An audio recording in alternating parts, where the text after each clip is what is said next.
Halo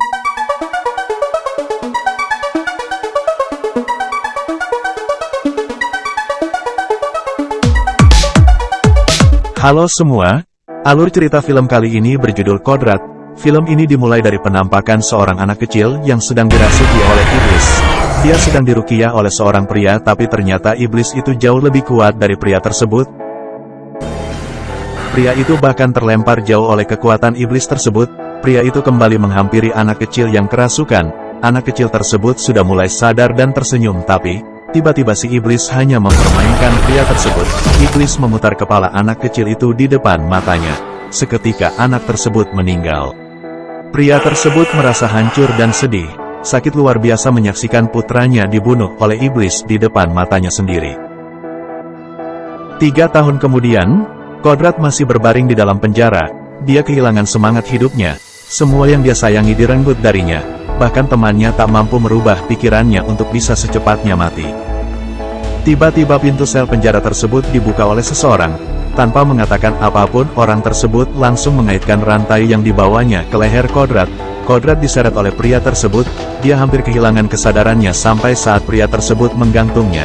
Awalnya Kodrat pasrah, tapi saat mendengar suara pria tersebut dia langsung memberontak, tapi dia telah tergantung. Dia sangat marah, karena iblis yang dulu membunuh anaknya kini merasuki seorang sipir penjara dan mencoba untuk membunuhnya. Kodrat mencoba melawan, tapi keadaan tidak berpihak padanya. Si iblis tertawa bahagia, sampai pada detik-detik Kodrat kehabisan nafas. Beberapa sipir lain datang membantunya, tubuhnya terjatuh, tapi terlambat dia sudah kehilangan nyawanya. Kodrat membuka matanya, tapi dia tengah berada di suatu padang pasir yang luas. Dia berjalan tanpa arah tujuan yang jelas. Dia kelelahan dan tersesat. Sampai sayut-sayut dia mendengarkan suara azan, dan saat itu juga dia menemukan tempat untuk sholat dan bersujud. Berdoa memohon petunjuk yang maha kuasa. Kodrat mendapati dirinya berada di balik kain kafan. Saat dia membuka mata, dia ternyata masih hidup setelah sebelumnya sempat dinyatakan meninggal. Dia terkejut dan ketakutan karena saat terbangun dia tengah berada di kamar mayat. Kodrat sedang dalam perjalanan pulang ke kampungnya. Perjalanan yang cukup melelahkan. Dia mengantuk, tapi tiba-tiba seorang bocah perempuan menangis dengan kencang. Kodrat tahu di sebelah anak itu duduk makhluk yang tidak kasat mata. Kodrat harus mendaki perbukitan untuk menuju kampungnya. Di tengah perjalanan dia melihat sebuah pondok dan mendengar jeritan dari tempat tersebut. Dia tahu ada yang salah dengan tempat tersebut. Dia memutuskan untuk melanjutkan perjalanan dan berpapasan dengan beberapa wanita yang ternyata adalah penghuni pondok yang tadi dilewatinya. Wanita-wanita tersebut sedang mengadakan pengajian dan ternyata teriakan yang tadi didengar oleh Kodrat berasal dari seorang gadis yang tengah dipasung orang tuanya. Menurut mereka anaknya sedang sakit. Tiba-tiba gadis itu berteriak kencang di tengah-tengah acara pengajian. Orang tuanya tampak panik dan menangis. Dia tersenyum dan melihat pada orang-orang yang berkerumun, kemudian membenturkan kepalanya pada kayu pasungannya. Ibu-ibu berteriak ketakutan. Kodrat akhirnya sampai di pesantren tempat dia dulu belajar. Tempat itu tampak tidak terawat. Untungnya dia masih menemukan Jafar di sana. Jafar merawat kiai yang sedang sakit. Jafar juga memberitahu bahwa semenjak Kodrat di penjara banyak hal-hal aneh yang terjadi, penyakit dan serangan-serangan gaib. Tias sedang banyak pikiran karena hal yang dilihatnya tadi siang. Dia juga resah anaknya Tasya juga belum pulang dari sekolah, walau hari sudah malam. Saat sedang melamun dia mendengar anaknya Alif berbicara dengan seseorang di kamarnya, padahal tidak ada siapa-siapa selain Alif di kamar tersebut. Saat Tias menghampirinya, Alif mengaku sedang berbicara dengan ayahnya. Tias sedikit merinding, dia merasa ada yang salah dengan lemari di kamar Alif. Tasya akhirnya pulang. Dia dan ibunya berdebat panjang. Ibunya memberitahu temannya Jihan sudah meninggal dunia. Saat tengah berdebat mereka terkejut mendengar Alif berteriak. Tasya dan ibunya berlari ke sana, tapi sesuatu mengganjal pintu masuk, ternyata itu kursi roda milik Alif.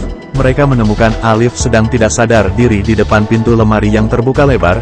Besok paginya Alif terbangun dan merasa marah karena ibunya memindahkan lemarinya ke gudang.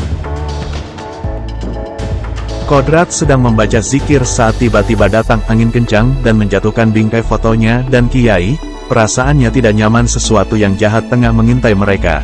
Sementara itu di rumah Tias dia tidak menemukan Alif di kamarnya. Dia mencarinya ke gudang dan benar saja Alif lagi-lagi sedang berbicara dengan lemarinya. Tias tampak kesal dan memberitahu Alif bahwa ayahnya sudah meninggal. Alif menatap Tias penuh amarah. Dia memaki ibunya. Tias terkejut itu bukan suara Alif. Dia tahu Alif sedang dirasuki oleh iblis dan mencoba menyerangnya. Alif terus berusaha menyerang Tias, bahkan dia menusuk bahu ibunya dengan gunting. Tias akhirnya bisa keluar dari gudang. Dia mengunci gudang dari luar kemudian berlari ke pesantren tempat Kodrat berada. Dia memohon pertolongan karena anaknya kerasukan. Kodrat menolak karena dia tidak bisa meninggalkan pesantren dan Kiai sendirian. Tapi Tias terus memohon sambil menangis dan tolong selamatkan Alif, lirihnya. Mendengar nama itu Kodrat terkejut. Nama yang sama dengan nama anaknya yang dibunuh iblis 3 tahun yang lalu. Sementara itu, Alif terus menjerit dan memohon dari dalam gudang. Dia menuding ibu dan kakaknya tidak menyayanginya. Kakaknya yang tidak tega menangis mendengar ratapan Alif, mengambil palu dan menghantam gembok kunci gudang hingga terbuka. Dia lupa pesan ibunya untuk tidak membuka gudang. Tasya masuk ke gudang dan memanggil Alif untuk menyuruhnya keluar dan pulang ke rumah, tapi Alif malah menolak dan sembunyi di dalam lemari. Tasya sedikit ketakutan tapi memberanikan diri membuka lemari ketika tiba-tiba Alif melompat ke hadapannya dan menyeretnya masuk ke dalam lemari. Tiba-tiba secara ajaib Tasya berada di dalam kamar Alif. Dia mendengar suara-suara di luar, ternyata itu suara ibu, Alif dan ayahnya yang sedang menyiapkan kue ulang tahun untuknya. Tasya menangis mendengar dan melihat ayahnya. Saking terharunya dia berlari ke arah ayahnya dan memeluknya. Tasya kelihatan bahagia sampai saat ayahnya menyuruhnya memotong kue ulang tahunnya. Dia merasa kesakitan saat pisau memotong permukaan kue. Dia merintih kesakitan tapi ayahnya terus membujuknya. Dia mencoba lagi dan tetap kesakitan tapi ayahnya terus meyakinkannya. Sementara itu Tasya yang tidak sadarkan diri tengah menyayat tangannya sendiri dengan pisau. Di sampingnya ada Alif yang tengah kerasukan iblis dan terus menyuruh Tasya memotong tangannya. Kodrat dan Tias datang tepat waktu. Mereka menemukan Tasya dan Alif di dalam lemari. Kodrat membacakan ayat suci untuk menyadarkan Alif dan segera membantu Tasya yang terluka. Alif tiba-tiba bangkit lagi. Dia dirasuki oleh iblis yang sangat kuat. Dia bahkan menghina dan menceramahi Kodrat. Dia mengambil gunting dan menyerang Kodrat membabi buta. Iblis dalam tubuhnya terus-terusan mengancam Kodrat. Dia sangat bernafsu membunuhnya. Kodrat berhasil mengunci Alif dan membisikkan ayat-ayat suci dan ayat ruqyah, sehingga membuat iblis di tubuh Alif menjerit melengking karena kesakitan dan hilang. Alif jatuh pingsan, sementara itu ibunya Tasya ketakutan setengah mati menyaksikan yang baru saja terjadi. Kodrat dalam perjalanan pulangnya ke pesantren, tapi tiba-tiba obor yang dibawanya padam dan seketika muncul makhluk hitam menakutkan, seperti anjing penjaga neraka menyeringai padanya. Dia terkejut tapi lebih terkejut lagi saat bayangan mendiang anaknya muncul hingga membuatnya jatuh dari tebing. Sementara itu Tias yang tengah mencuci wajah terkejut menemukan air keran berubah menjadi darah. Dia menjerit hingga membuat Tasya lari ke arahnya, tapi waktu melihat cermin tidak ada apa-apa di wajahnya.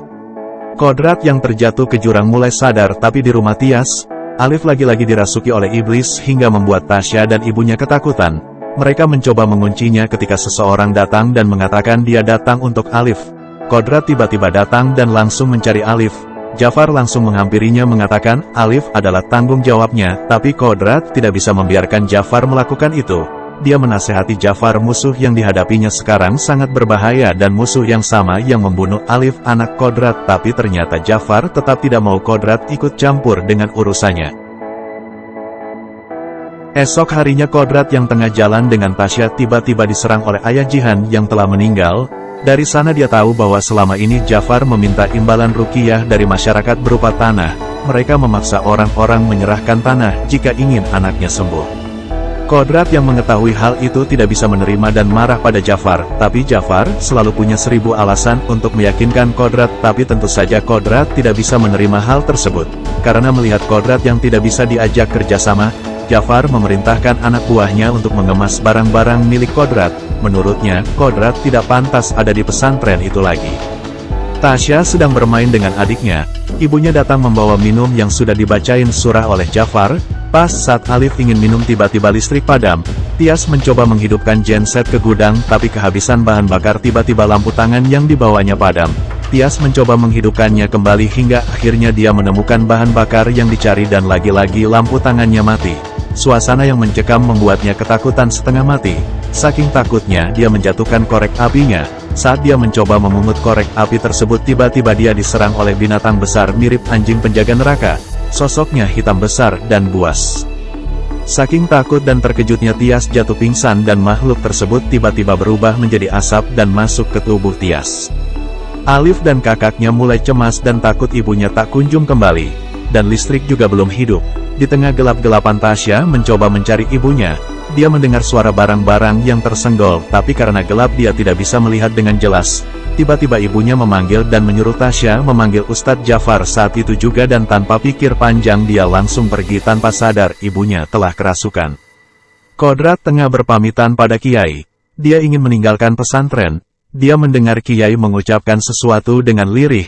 Kodrat mendekatkan telinganya ke wajah Kiai dan mendengar dia mengucapkan sesuatu. Kodrat hilang kesabaran, dia menghabisi anak buah Jafar satu persatu, kemudian mencari Jafar dan menemukan ruang rahasianya. Dia akhirnya menemukan Jafar di ruangan tersebut, isinya penuh dengan alat-alat mistis perdukunan. Kodrat yang marah tanpa basa-basi langsung menghajar Jafar. Jafar ternyata cukup kuat dan dia bahkan memberi tawaran pada Kodrat untuk menjadi pengikut iblis atau dia harus dibunuh. Tentu saja Kodrat menolaknya hingga perkelahian pun tidak bisa dihindari. Tasya datang bersamaan saat Jafar dipukul jatuh oleh Kodrat. Matanya membesar melihat apa yang terjadi. Sementara itu di rumah, Tias yang dirasuki iblis menyiram bahan bakar ke sudut ruangan gudang hingga menimbulkan api. Dia mau membakar tempat itu. Dia bahkan mengikat Alif dan menguburnya hidup-hidup di lantai gudang tersebut. Tasya dan Kodrat sampai di rumah dan melihat cahaya di gudang. Kodrat langsung menuju ke sana dan melihat Tias sedang mengubur sesuatu. Tasya berteriak menanyakan di mana adiknya Alif. Iblis kemudian mengeluarkan suaranya. Dia punya dendam kesumat pada Kodrat yang selalu menggagalkan rencananya dan tidak bisa disingkirkan oleh iblis. Dia mulai menggoda Kodrat dengan mengatakan, Alif yang mana yang kau cari? Yang dulu lehernya kupatahkan atau yang baru saja kukubur hidup-hidup? Iblis mulai menyerang Kodrat, tapi dengan mudah Kodrat menguncinya. Kodrat mulai membacakan ayat-ayat suci Al-Quran dan ayat-ayat Ruqyah. Iblis menjerit dan melolong kemudian tertawa. Iblis cukup pintar, dia hafal semua surah-surah yang dibacakan Kodrat sehingga dengan sombongnya mengatakan ayat-ayat tersebut tidak mempan padanya. Iblis lagi-lagi menyerang Kodrat. Kali ini dia berhasil menempel di punggung Kodrat hingga Kodrat kesulitan melepaskannya. Iblis menjerit penuh kesombongan. Dia merasa telah berhasil mengalahkan Kodrat. Tasya yang melihat hal itu berusaha membantu Kodrat, tapi iblis melemparnya dengan mudah hingga terlempar jauh. Kodrat akhirnya bisa memegang kepala iblis dan membacakan ayat-ayat suci hingga membuat iblis kewalahan, dan saking sakitnya iblis menjerit kencang hingga membuat Kodrat melayang di udara, tapi mulutnya tidak berhenti membaca ayat suci hingga akhirnya iblis lebur dan mereka berdua jatuh ke lantai. Tias dan Kodrat kelelahan. Tubuh mereka penuh dengan darah sampai Tias sadar dia tidak melihat Alif. Tias menjerit melihat tumpukan tanah di lantai. Kodrat dengan cepat menggali tumpukan tanah tersebut. Dia bisa merasakan wajah Alif di sana sampai tiba-tiba Alif membuka mata dan bangkit dari kuburnya dan memanggil Kodrat dengan sebutan ayah. Kodrat yang terkejut terpaku tidak percaya melihat semua itu. Kodrat hanyut dalam kenangan dan kerinduannya pada Alif sampai kemudian dia mendengar Tias dan Tasya membaca Al-Fatihah. Dia sadar yang dipeluknya bukanlah Alif anaknya lagi melainkan jelmaan iblis. Iblis marah dan histeris karena lagi-lagi gagal merayu Kodrat. Kodrat mendekati tubuh Alif kemudian membacakan ayat kursi hingga membuat iblis kepanasan. Kodrat memaksa iblis keluar dari tubuh Alif hingga barang-barang di sekitar mereka melayang, dan saat Kodrat mengucapkan dua kalimat syahadat kumpulan asap hitam keluar dari tubuh Alif dan terbang jauh menembus langit.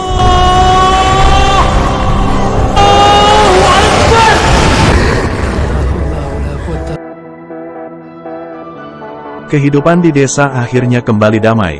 Panen yang berhasil, aman dan tentram, tapi Kodrat masih harus pergi. Dia ingin mencari tahu apa yang sebenarnya terjadi dengan istrinya. Di jalan dia bertemu dengan Alif, ibu dan kakaknya. Kodrat tersenyum meninggalkan mereka, dalam hatinya dia pasti kembali ke sini. Dan film pun berakhir. Oke guys, itu tadi alur cerita film Kodrat. Semoga kalian suka ya. Kalau kalian suka jangan lupa like, komen dan subscribe ya. Terima kasih telah menonton.